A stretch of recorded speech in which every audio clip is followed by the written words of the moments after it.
All right, here we go. Woo, that got really close. Just thought I'd show you what we're working on. We've got these Grodan rock wool cubes that is actually liquid rock spun out like cotton candy and then pressed into these blocks. They come in the bag. Let me get it flipped up so you can see the back. And they've got the little cubes already pressed, and they've got the holes kind of started. First thing we do is we take a pencil and go through all the holes. Try to do this left-handed while holding the phone, and poke them in so that way we have a good hole. I'll go through that, and then I'll get the camera set up over behind me, and I'll show you putting the seeds out.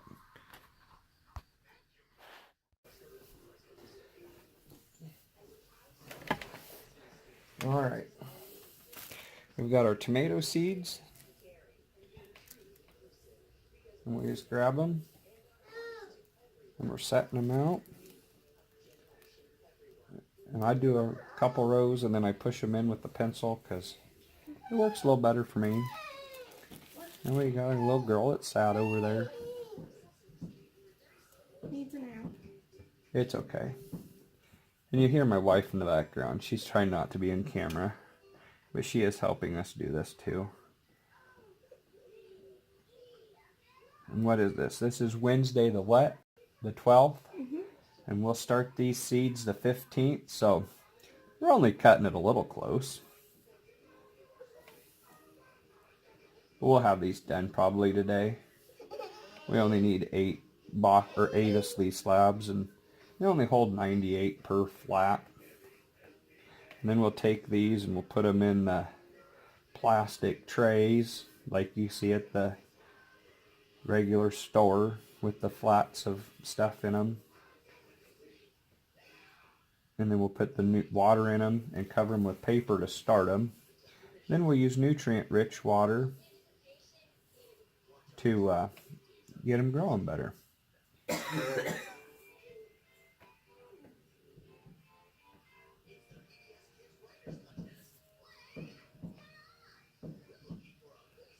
So exhilarating. Sorry I'm not talking much. I'm trying to concentrate where I'm at so I don't lose track. These seeds are fairly expensive. And little. So it takes just a minute. And we push them in. I just use the tip of the pencil, unsharpened, multi-use tool. And sometimes they drop in and it's not a big deal, but I feel it's a little easier for me to set the seed beside them and push them in with the pencil.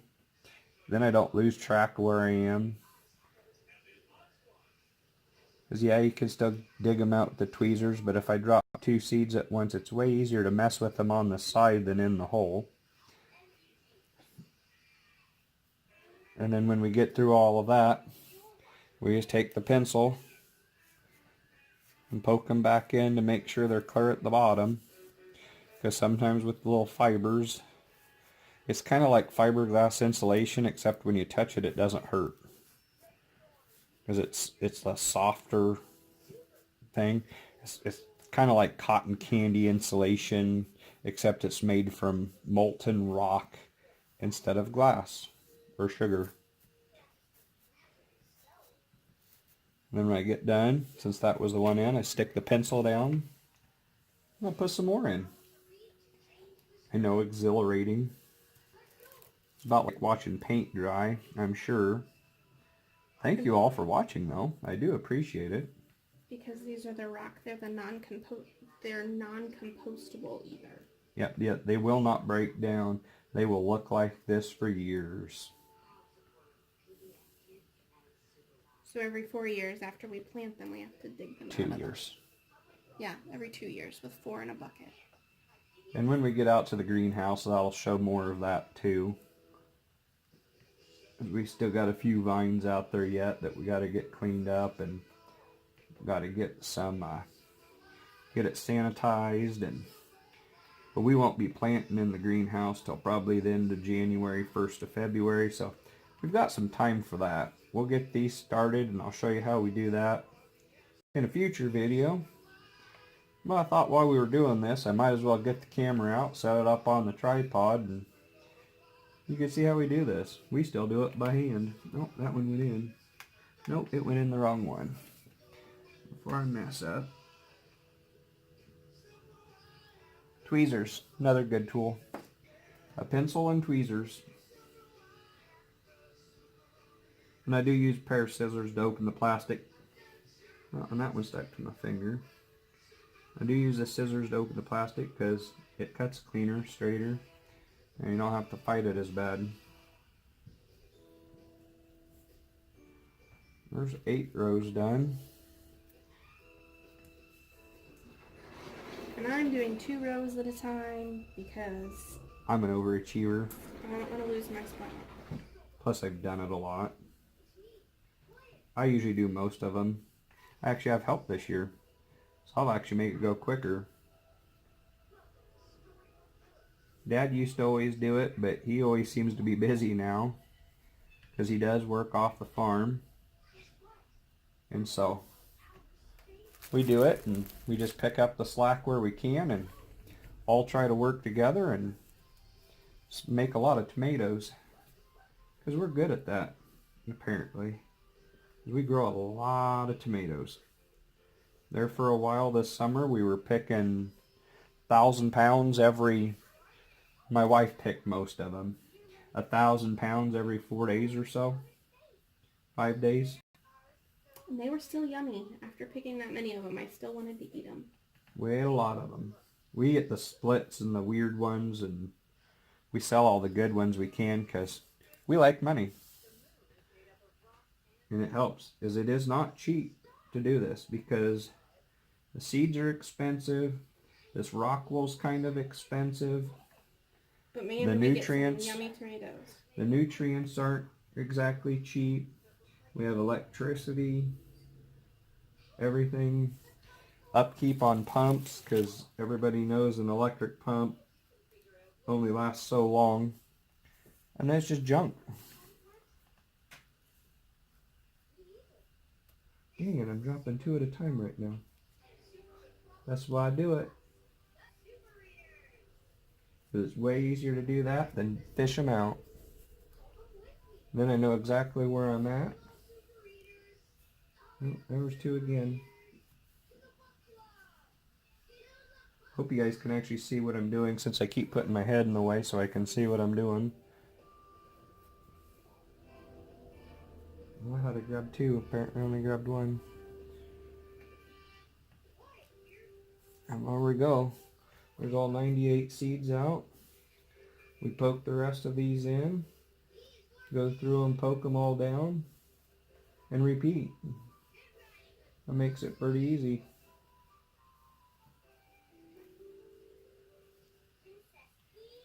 Well, if they go in, it was going really good.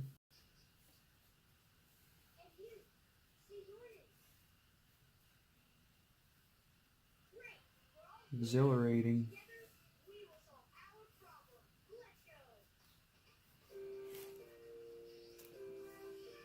And this is how you get tomatoes ready for the 1st of May.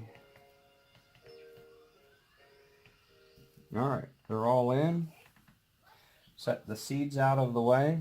And of course, Mom just has these old bowls that they just work absolutely perfect. Because they're easy to dig out, they're shallow, they're white so you can see the seeds really good. Oh, we got an extra. Must have dropped it out. And that happens. And that's why we just try to pay attention to what we're doing and try to utilize every seed we can. We know not everyone's going to start, but it says it's 99% pure seed and 97% germ. So we should get most of them to come up. I always figure 85 even though it says more because sometimes we miss a hole and stuff, and sometimes we do something dumb and pinch one or something. And So it's just easier to plant a few more than what we expect and go from there. We've always been going to plant a couple of these outside and see how they do outside, but usually never have an extra place for them. Maybe we'll find a spot this year just to try them. The worst of it is when we plant these, the other ones wouldn't survive. And then when we're done, I just shut the plastic back up. Ooh, there it goes. And then pick it up, and all the seeds are in it contained. We've got 4 done, so only 4 more to go. Doing pretty good today. I'll talk to you guys after a while. Thank you.